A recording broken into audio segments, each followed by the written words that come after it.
In this demo, we are going to set up the n8n tool.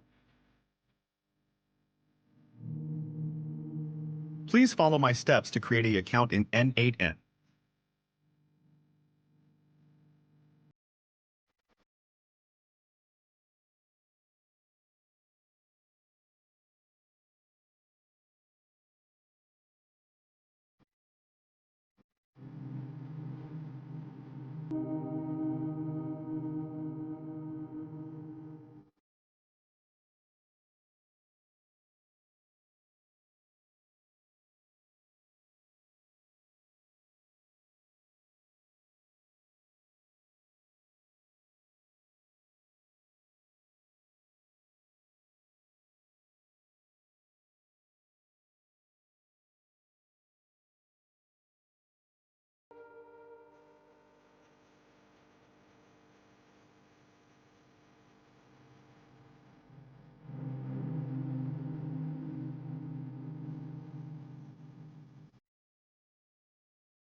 To start using n8n, we need to create an account using email or Google.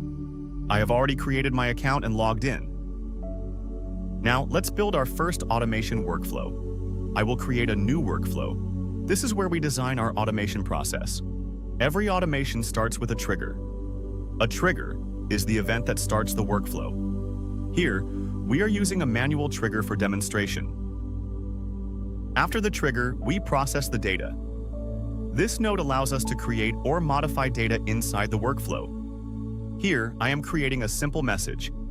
This simulates how data is handled inside an automation workflow.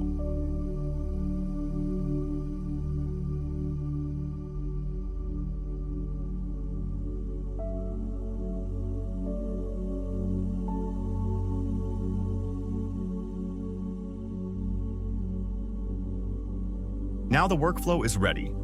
Let's execute it. The output shows the result of the workflow. This confirms that our automation has executed successfully. This workflow starts with a trigger, and then the data is processed in the next step. Finally, we get the output as the result.